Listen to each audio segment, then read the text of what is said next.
Welcome back. You're watching Primetime News here on the Thai ASEAN News Network. As of yesterday, yesterday saw one of the biggest, if not the biggest, march in Cairo as the unrest in Egypt heats up, with violence breaking out and pro-Mubarak supporters adding to the different groups protesting on the streets of Egypt's capital. Joining us now is Karim Sabet, a Cairo businessman and resident and an eyewitness who was at the square yesterday. Hi, hello. Hello. Hi, guys. Hi, thanks for joining us again. Well, can you just describe what happened yesterday, exactly what you saw in the main square? Yeah, sure. First of all, just like to mention that it was not the biggest protest, it was just the most violent so far. The biggest one was on Tuesday, if I'm not mistaken. The idea for the one on Tuesday was for 1 million people to be in the streets, so we had maybe about 250,000 in Tahrir Square. Yesterday, after the president's speech on Tuesday night, where he said that he would not be running for another term, and that he will be making changes to the constitution, and that he will basically be stepping down in September. A lot of people voiced their disapproval of all this. People are not happy. Some people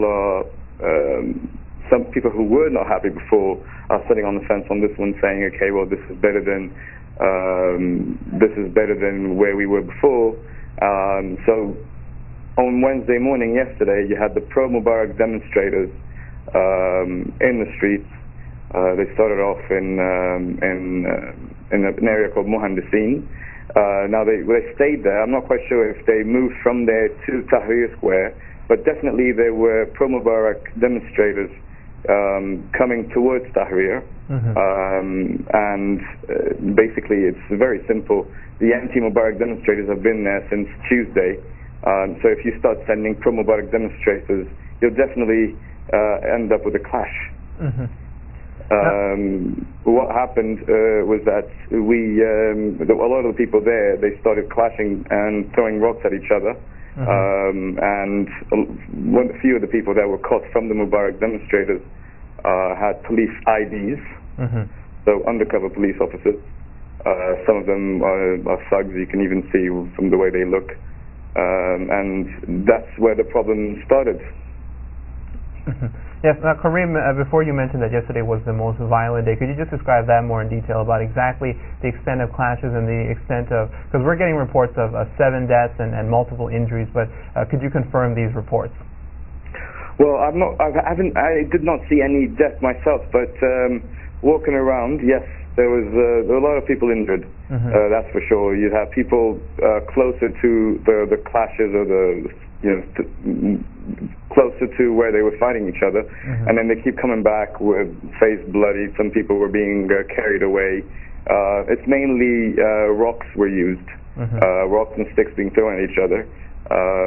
It was very, very violent, and being a resident of Cairo, and I know this square, I mean, this is downtown Cairo, it's surreal to see the place turn into a battle zone between Egyptians, basically. And it's not anymore between civilians and the police.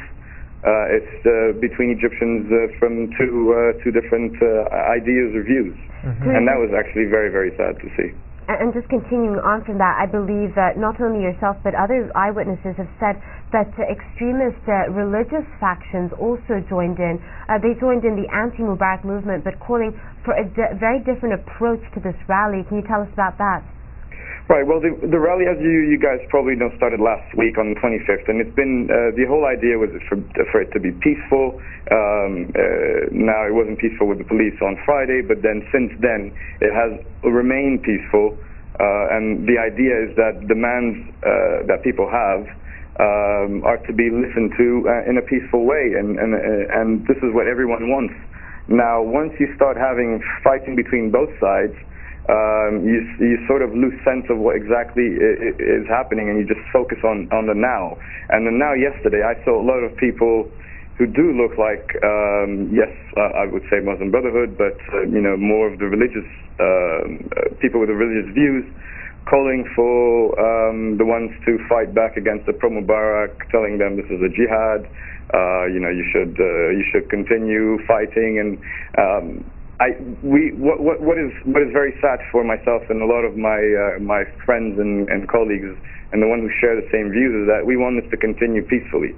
Now, we do not want anyone to ride this wave, whether it's a religious or political group, for their own benefits. And the reason why this revolt or intifada, depending on how you want to call it, actually was successful is that it was not politically or religiously charged to begin with. It's mainly youth that started it, and we do not want it to look the way it did yesterday. For ourselves, for everybody watching it all over the world, this is not what we're looking for, and we just want this peacefully. Yeah. Now, on that, I asked you this last time we spoke. You spoke of the direction of the youth movement that you said. What are the youth movement's plans now? I mean, you're saying that you want to distance yourself from these extremist religious elements. Are there any plans to organize in a different way now? Right. Well, I am not a member per se of the movement. The ones who started it have a Facebook group, and I mean the credit goes to them completely. All the credit should go to them. I'm just between the age of 20 and 35, which is the age of the youth movement. However, I do believe that it's still not going anywhere in terms of demands. Now, I'm not quite familiar 100% on what their demands have been, but I do know that one of them have been to the release of a activist or the organizer of a Facebook group for a martyr that died last year on the hands of the government. His name was Khalid Said. Now, apparently, he's been in custody since the 26th, if I'm not mistaken.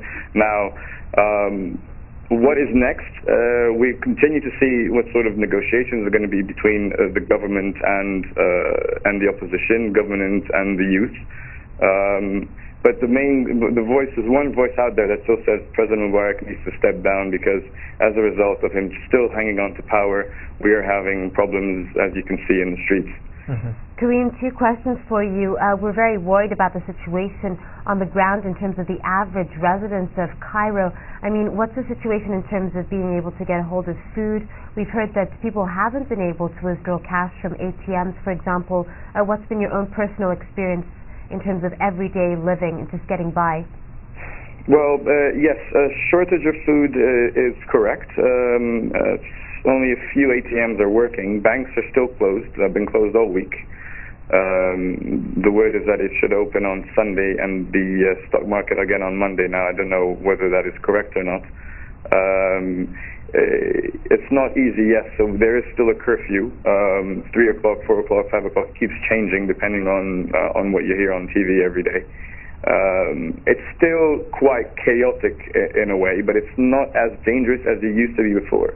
Now, people have created their own little police, they've been policing their own areas, and it's actually safer now than trying to get from point A to point B in one district of Cairo than it was before. Yesterday, after walking back from Tahrir Square to Zamalek, inside Zamalek, usually if it's empty, the streets are empty, it takes about 5 minutes to get to where I wanted to get. As a result of all the checkpoints that were created by the residents of Zamalek, it took me about 15 minutes just to get to that point. Karim, as you have the chance now, I mean, what would your message be to the outside world, the international community, those watching events at the moment? How do you think things will progress from here onwards, and what would you like them to know? Well, it's just basically that we're not for violence. So if you do see violence on television, this is not the idea or originally what the message was coming out for. We had just simple messages that we wanted to have our voice heard for, and I do believe that the government at the moment is trying to figure a way out of all this, because it is not making them look very good all over the world, especially the regime at the moment. It's not an easy task. People think, just kick him out now and let's see what happens. I do voice that, but I still think it's not easy for a government to do that straight away. You've got a different sorts of people in the streets Some want violence, some don't, and whoever wants violence, we do not agree with them. Okay, Karim, we'll have to end the interview there, but thank you so much again for joining us, Thank you. and we'll look forward to some more updates from you in the future. Sure.